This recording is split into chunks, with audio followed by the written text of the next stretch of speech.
Hello guys! Welcome. So, tingnan natin ngayon ang energy mo, okay? Titingnan ko dito kung ano yung nararamdaman mo sa person mo. Kasi kanina tingnan natin kung ano yung energy niya sa'yo. Ngayon, titingnan natin kung ano yung energy mo sa kanya rito, okay? So, start na tayo. Ano yung nararamdaman mo sa person mo? So, comment na lang kayo kung ganito yung nararamdaman nyo, okay? Kung ano yung lalabas sa card.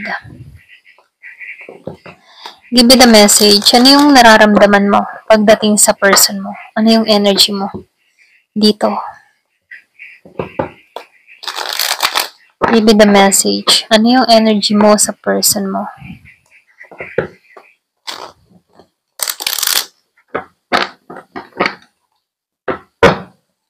Give me the message. Ano yung energy mo pagdating sa person mo? Sa kadiling mo? O sa kapartner mo? Or ex? Okay? Ano pa man yan? Start na ako.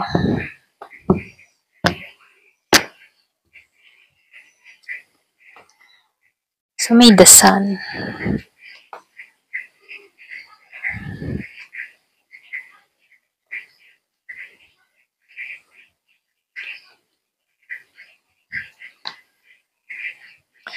Yung iba sa inyo gusto mong gumante.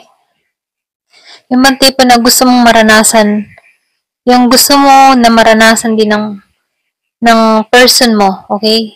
Or karelasyon mo, yung naramdaman mo dito. Ano yung naranasan mo na binigay sa yung pasakit, gusto mo din na maranasan niya ito. Ganon. Baga gusto mo siyang gantihan. So, lumalabas dito, masaya ka naman. Yung iba ha, masaya ka kapag ito nag-chat sa'yo. Sobrang saya mo. Yung iba, hindi halos lahat. Meron ditong masaya. Yung iba naman sa inyo, pinagdadasal mo na kumontak tong tao mo sa'yo.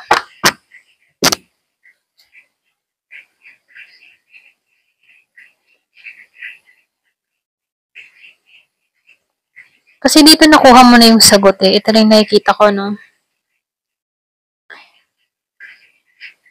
Kasi dito, yung man tipo na masaya ka kung magme-message to sa'yo, masaya ka kung magpaparamdam to sa'yo. Kaya lang dito, wala kang idea kung hanggang kailan to. Kung iniisip mo tong tao nito, masaya ka. Hinihiling mo pa nga ito na mag-message sa'yo eh. Yung iba ha, kaya lang dito, hindi mo alam kung hanggang kailan. Hanggang kailan na magkakaroon ng kasagutan yung hinihiling mo. Masaya ka dito eh. Ito lang nafe-feel ko sa'yo. Yung iba sa'yo meron kang kadiling dito na Virgo.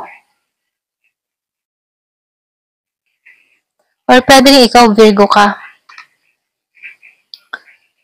Ayan. So, nakikitaan ko dito. Excited ka kung magme-message tong tao na to sa'yo. Okay? Hindi halos lahat sa part na to ha. So, tingnan natin dito sa isang card. Kung energy mo na to. Nakikita natin. So, dito, lumalabas dito, no? Meron kasi ako nakikitang betrayal na nangyari. Kumbaga, behind your back, gumawa to ng katarantaduhan sa'yo. Kaya dito lumalabas dito na ayaw mo tong isama sa mga plano mo sa buhay. Ayaw mo din tong makasamang muli. Ayaw mo makipagkasundo dito. So, lumalabas dito, tingin mo sa tao na to, hindi siya matatag na kapareha. Alam mo dito na mauubusan ka lang dito sa tao na to. Yung iba sa inyo merong involved na pera. Ramdam mo dito na hindi ka magtatagumpay sa tao na to. Kasi marami tong kalokohang ginagawa. At kita mo ito. Kita mo lahat ng mga ginawa ng tao na to sa'yo. Or pwede rin sabihin na ilahad sa'yo. Nakita mo?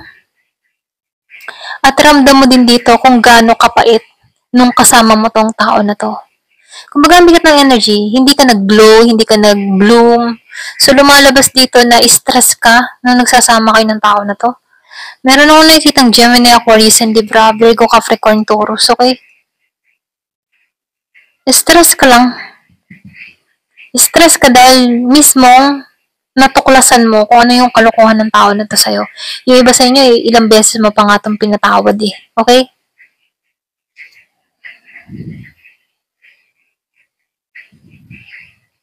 So, ibang taong ito, no? So, lumalabas, yung iba sa inyo, gusto mo makipagkasundo dito sa tao na to. Kaya lang, nakikitaan ko dito, yung hindi pong handa, wait lang ha, meron ka ditong sinusundan na pattern, ito lang nafe-feel ko sa'yo, no? Kumbaga kahit alam mo na yung kalokohan ng tao na to, nananatili sa'yo yung pagpapatawad sa tao na to, tatanggapin mo pa rin ito. Meron ako nakikitang martir, okay? Hindi halos lahat sa part na to, no? So, piliin mo kung energy mo to. So, nakikitaan ko dito dahil minahal mo tong tao na to. Naramdaman mo din dito na parang mawasak, Kaya lang dito, kaya medyo napapabagal yung sitwasyon mo dahil naka-stuck or na-stuck ka sa sitwasyon dito. Kumbaga dito, yung man tipong pinagtutulakan ka ditong harapin yung katotohanan pero merong pumipigil sa'yo na hindi harapin tong katotohanan. Pagdating sa tao mo, mas pinipili mo pa rin ditong makipagkasundo. Ramdam mo magkakaayos pa kayo ng tao na to. Kahit ramdam mo dito na nasasaktan ka na. Okay? Yung man tipo na ikaw mismo yung nagsasabotahe sa sarili mo. So, lumalabas dito, meron kang, kumbaga ginawa mo na tong habit eh. Para bang yung tipo na sanay ka nang masaktan, ganyan. Ganun yung nafe-feel ko sa'yo. Pero ganun pa man, ginigising ka dito eh. May calling sa'yo dito na huwag mo masyadong sanayin yung sarili mo na lagi kang nasasaktan ng tao na to. Yung man tipo na, halimbawa, nag-away kayo, tapos nakipagkasundo muli sa'yo, tatanggapin mo siya. Tapos mamaya, pagkakamali na naman siya sa'yo, tapos makikipagkasundo sa'yo, tatanggapin mo ulit siya. Kasi dito, dahil sa pagmamahal mo sa tao na to, pati sarili mo, nakalimutan mo na dito. Okay? Ito lang nakikita ko dito, no? Sa bagay, hindi naman ko masisisi dito dahil yun yung nararamdaman mo. Kaya lang dito, may paggising lang na ginagawa sa'yo. Okay? May pinanganak ko dito ng 16 at res. Meron akong nakikita ditong Virgo, Capricorn, Taurus.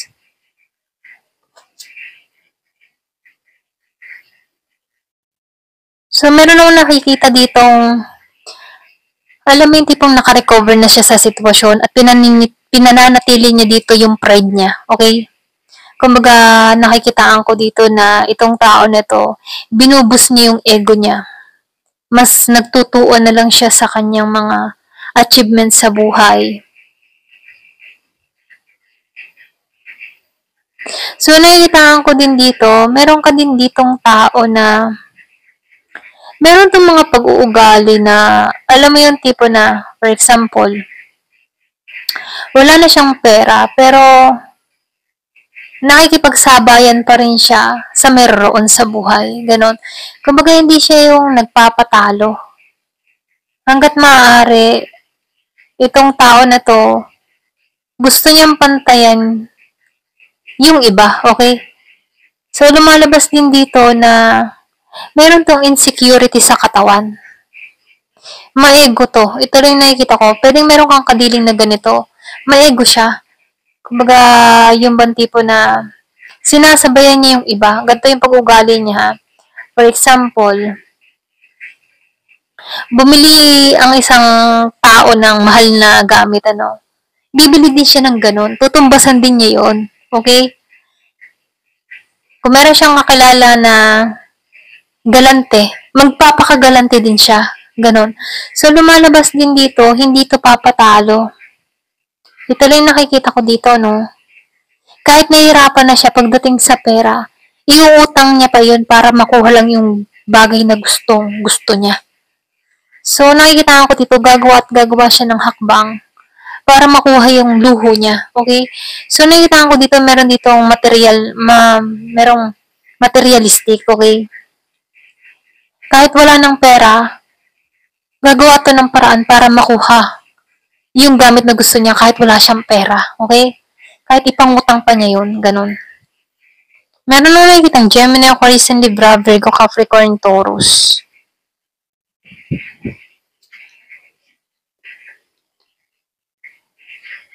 So, nakikita ko dito, meron kang ganitong tao. Okay? May ganun kang person.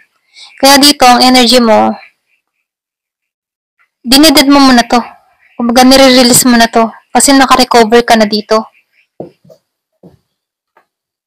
So, dito, no, yung kasi yung masyado ka mysterious. Kaya dito, meron akong nakikitang gusto ng bagong simula or pwede rin sabihin meron nagkaka-interest sa'yo dito na may misteryosohan sa'yo. So, nakikita ko dito, andun yung passion ng tao na to. Or pwede rin sabihin na meron kang nakakausap dito ngayon, ano? Yung iba sa inyo, meron kang yung bang bagong pag-ibig, bagong kilig-kilig. Meron akong nakikitang bagong simula sa'yo, para kang nirenew muli. Meron ditong nagiging makulay muli yung love life. Yung iba sa inyo, no? Meron akong nakikitang Aries, Leo, Sagittarius.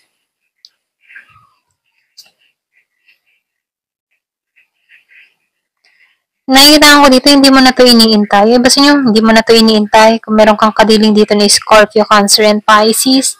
Meron din akong nakikitang Aries, Leo, Sagittarius. Hindi mo na to iniintay. Chini-cherish mo na lang yung sarili mo eh. Kumbaga nakikita ko rin dito na nung panahon na, no, gusto mo itong makasama tong tao na to. Kung meron kang person na Scorpio, Cancer, and Pisces, nung panahon na namimiss mo tong tao na to, gusto mo siyang laging makakasama dito, chini-cherish nyo ang bawat isa. Kaya lang dito, na merong nangyari dito na hindi mo na lang to inintay kasi meron akong nakikitang distance sa inyong dalawa. Meron akong nakikitang umalis or pwede rin, meron ditong long distance or pwede rin na may distansya sa inyong dalawa at ito yung naging dahilan kung bakit meron ditong hindi na nag-iintay, okay? Pero ganun pa man ano, before nakikitaan ko dito na magandang samahan nyo. Magandang samahan nyo na nagsasama pa kayo dito. Meron kayong kapayapaan sa bawat isa. Chine-cherish nyo ang mga nangyayari sa inyo. Marami kayong pinagsamahan dito. Kaya lang dito, lumalabas dito na hindi mo na to iniintay eh. Yung iba sa inyo, pwedeng sinukuan mo na to. Kumbaga yung magagandang alaala na lang. Nagiging alaala na lang. Ganon. So, lumalabas dito, ngayon, sa present moment, hindi mo na to iniintay. Yung alaala, yung alaala, no, kinikip mo pa rin to. Pero, in reality, hindi mo na to iniintay. Ganon. Kasi meron akong nakikitang malayo eh. Malayo sa isa't isa. Pwedeng foreigner, hindi kayo pwedeng magsama. May mga dahilan, ganyan, ano. Kasi meron akong nakita ditong nasa ibang bansa.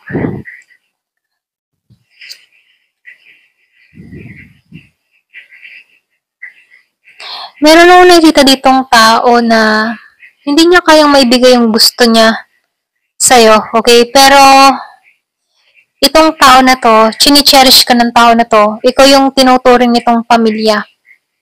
Yung iba, no, kung meron kang kadiling na Virgo, Capricorn, Taurus, pareho kayo ng zodiac sign dito. So, lumalabas dito na gusto nito na mabuo muli kayo dito kung meron kang taong ganito, no? So, lumalabas dito na, or pwede na ito yung hinahangad mo.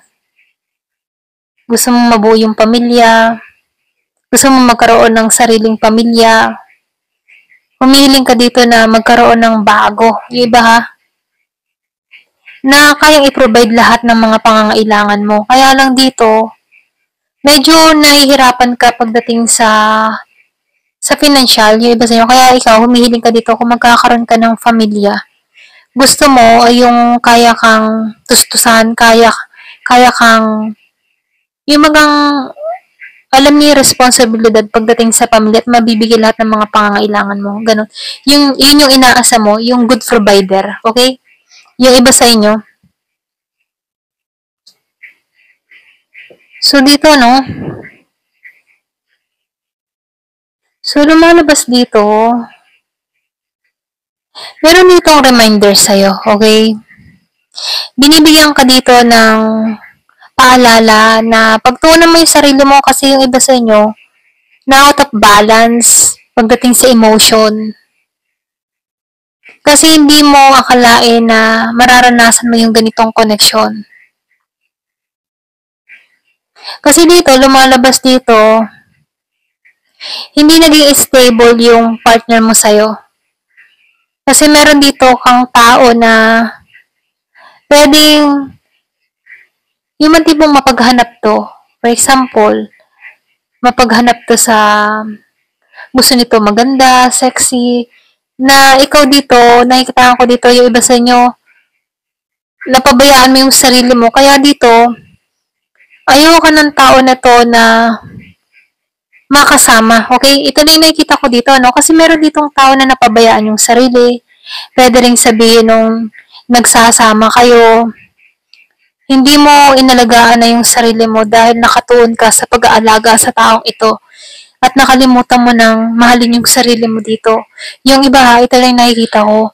So, lumalabas dito na ito rin yung dahilan kung bakit nagloko to. Okay? Yung basta nyo meron kang person dito na mahilig tumingin sa physical, hindi yung sa nararamdaman or hindi yung sa karakter ng isang tao, no? So, lumalabas dito, pwedeng napabayaan mo yung sarili mo, kaya to naghanap dito. Okay? Kaya dito, binibigyan ka dito ng reminder na ngayon, this time, unahin mo yung sarili mo. Alagaan mo yung sarili mo. Ingatan mo yung sarili mo. Kasi dito, hindi naman siya yung nawalan eh. I mean, kasi dito, hindi ikaw yung nawalan, kundi siya. Okay? Siya yung nawalan, hindi ikaw. Ayan. Ito na yung nakikita ko. Ayan. So, tingnan natin yung message sa'yo ng Spirit Guide.